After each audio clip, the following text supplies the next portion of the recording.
Hey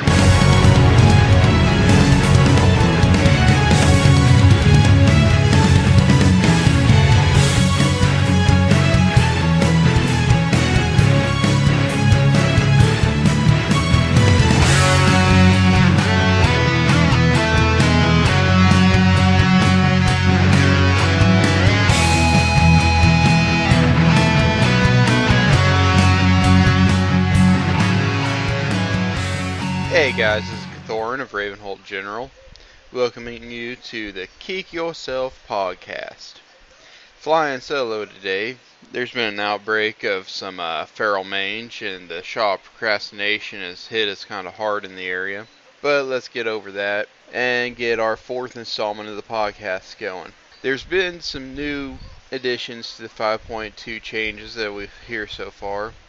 First and foremost one that I think we're all going to enjoy is a new set of raiding gear. Now, the thing with this is you'll still have your LFRs, you'll still have your normals, whatnot, but the tier gear, or the non-tier gear, that's going to be dropping will have a chance of being Thunder Forged.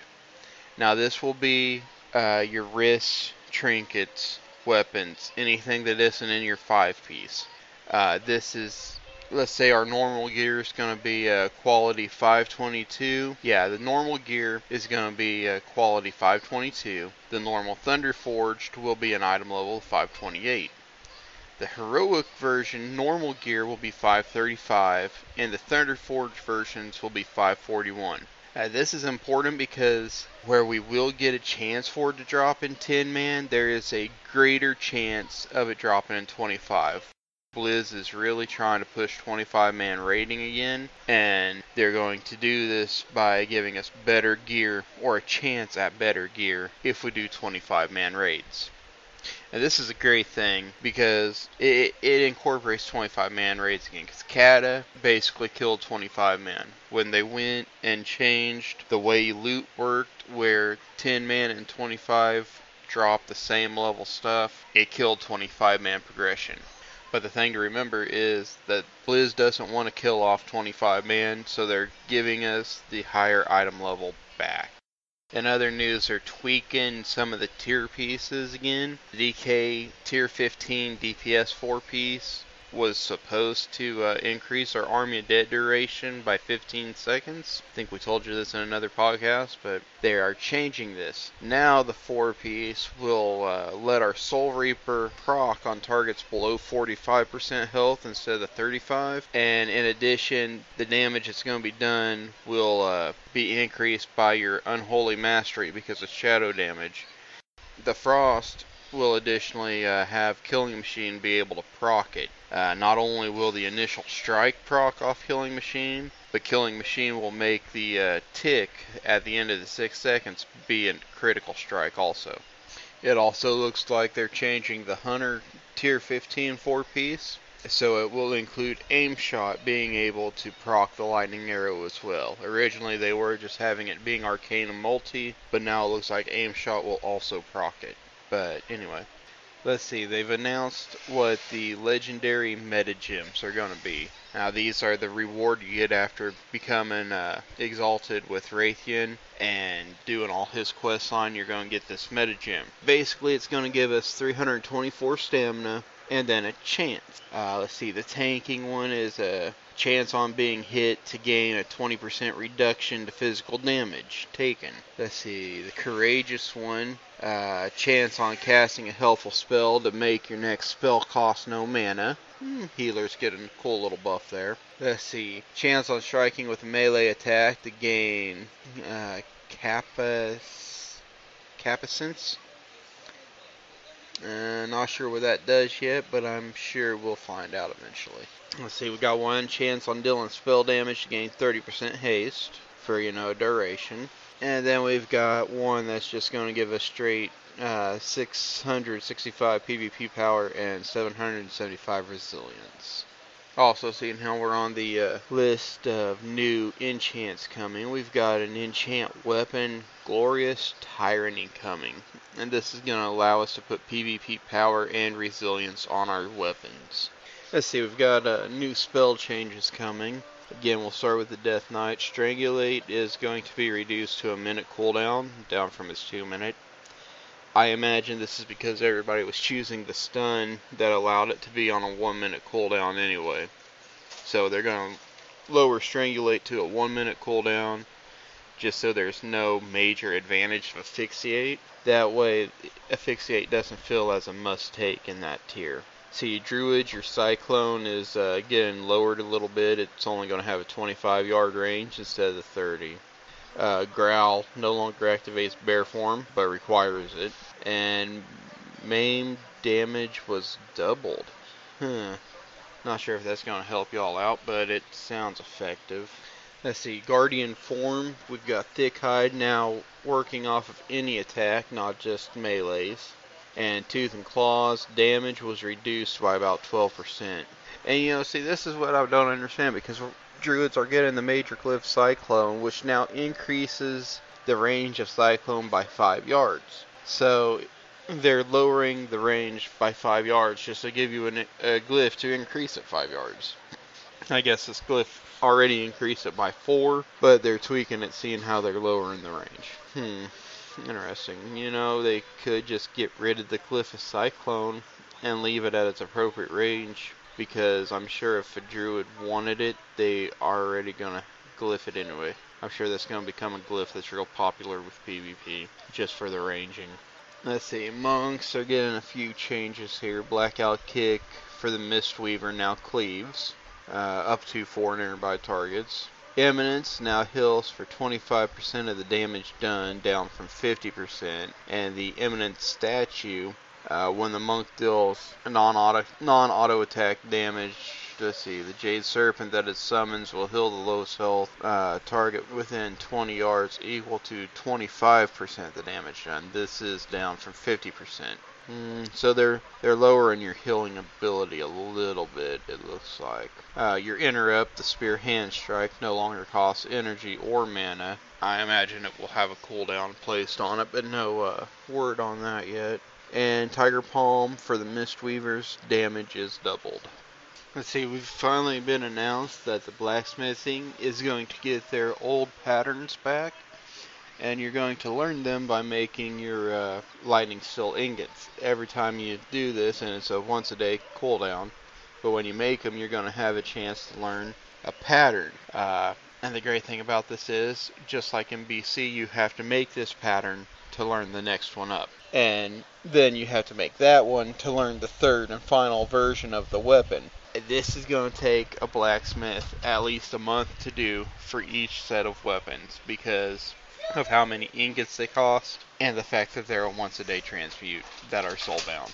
So I imagine these are going to be strictly for the players who want to use them for transmog, because at the moment we don't got any stats on them, and not sure if they're going to be the raid worthy items that we have been promised blacksmiths be able to make. And I'm sorry for the raspy voice and kind of dry talk, that I'm still have lingering effects from the Shaw and Feral Mange going on here. Oh yeah, we had a real interesting tweet from Ghostcrawler here a couple days back. Someone asked him, that Wrath gave us the random dungeon finder, and Kata gave us LFR. And they asked, what gimmick Miss of Pandora is most likely to be remembered by. And he responded, we haven't announced it yet. So either there isn't one coming, or there's something amazing coming. My personal idea, looking for arena partner. Oh yeah, it's coming, guys. Random arena partners, hell yeah. Just because I think it'll be funny to watch a couple people in PvP or PvE gear, maybe the crafted PvP, go, yeah, we can do this, no problem, let's do LFA. They queue into it and come up against people that have, a high ranking, and get stomped into the ground just because it'll be funny. It will. Oh yeah, anybody saving your Elder Charms of Good Fortune for the next raid coming out, you're wasting your time. The Elder Charms are only going to be able to be used in the 5.0 raids. Being Mogushan Vaults, the Terrace, Heart of Fear. Yeah, and of course a couple world bosses are the only thing that they'll be used for. In 5.2, we're getting a new charm that will be able to be used for all the 5.2 stuff. It's they're being called a Mogu Charm of Fate. And these will still be acquired the same way. You'll still have to turn in your 90 lesser charms for it. But, these will be used in the new raid and the new world bosses. So, if you have the old stuff, go back into LFR, your normals, your heroics, whatever you're doing, feel free to just blow them on whatever piece you may still need. Because you're holding on to them for no reason, apparently. But let's not worry about what's going to affect us, here in a couple weeks. Let's see what the new updates have done to 5.1, the new hot fixes as of the 22nd. See, Sigils of Power now only drop in the vaults, and Sigils of Wisdoms will drop in Heart of Fear and Terrace. Cool, so if you need your Sigils, you know where to get them now. Okay, let's see, Heart of Fear has been changed. The Amber Shaper Unsuk. His Amber Scalpel is now properly awarded to the classes in the Raid Finder version of it. And let's see, we've got a change to the old AQ Temple of Anquisier. The Twin Emperors encounter now also awards loot properly when slain. I'm not sure, I may have to go back into AQ. I didn't realize we had a loot situation going on there. Might be something I need to go check out. You know what's great? I was queuing Vent to tell you that last piece because we usually use Vent when there's 3 or 4 of us doing this, but I'm not using it seeing how it's just solo flying today. That's just great. Force a habit, gotta love them. See, just a couple other points I want to make at the moment.